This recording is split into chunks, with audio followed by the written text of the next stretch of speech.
ඉතින් මේ ස්වයන් වින්දනය ගැන කතා කරනකොට බොහෝ දෙනෙක් අවධානය යොමු කරන්නේ පිරිමි පාර්ශවය ගැන. නමුත් කාන්තා පාර්ශවය බාහිර සමාජයට මේ සම්බන්ධයෙන් තොරතුරු හෙළි නොවුවත් අඩු වැඩි වශයෙන් ස්වයන් වින්දන ක්‍රියාවලියේ යෙදීම සිද්ධ කරනවා. මෙහිදී ඔවුන්ගේ යෝනි මාර්ගයේ බගමනිය සෙල්ෆ් ස්ටිමියුලේට් කිරීම මගින් ස්වයන් වින්දනය කිරීම සිදු කරනවා වගේම නවීන තාක්ෂණිකව නිපදවා ඇති සෙක්ස් ටොයිස් එහෙම නැත්නම් වයිබ්‍රේටර්ස් භාවිතා කිරීමත් සිද්ධ කරනවා දකින්නට ලැබෙනවා. කෙසේ වුවත් මේ ස්වයන් වින්දනය කිරීම පුරුෂ පාර්ශවයට මෙන්ම කාන්තා පාර්ශවයටද යම් යම් සෞඛ්‍ය වාසි ලබා දෙනවා.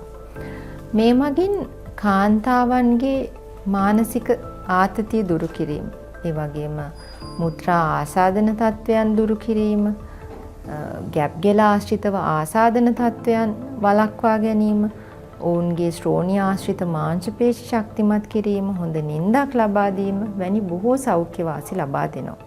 ගර්භණී කාන්තාවක් විසින් ස්වයන් වින්දනය කිරීම නිසා ඇයට ගර්භණී අවධියේදී සිදුවෙන කොන්ද කැක්කුම, ලිංගික ආතතිය දුරු කිරීම වගේම ඇයට ඇතිවන මාංශ පේශීවල සංකූලතා, කෙන්ඩ පෙරලීම වැනි තත්ත්වයන් වළක්වා ගන්නට හැකි වෙන බවත් පර්යේෂණ වාර්තා මගින් දක්වලා තියෙනවා. කෙසේ වුවත් ඔබ අවිවාහක කාන්තාවක් නම් ස්වයන් වින්දනය කිරීම සඳහා යම් යම් ද්‍රව්‍ය යෝනි මාර්ගය තුලට ඇතුළු නොකිරීමට වග බලා ගත යුතුයි. ඒ වගේම කාන්තා ඔබ ස්වයන් වින්දනය සඳහා සෙක්ස් ටොයිස් හෝ වයිබ්‍රේටර්ස් භාවිතා කරනවා නම් මේ උපකරණ ඉතාමත් පිරිසිදුව භාවිතා කළ යුතු වෙනවා. ඒ වගේම පුරුෂ පාර්ශවයේ මෙන්ම කාන්තා පාර්ශවයේ ස්වයන් වින්දනය කිරීමේදී Tamanගේ පිරිසිදු බව රැක ගැනීම මගින් ආසාදන ඇතිවීම වළක්වා ගත හැකියි.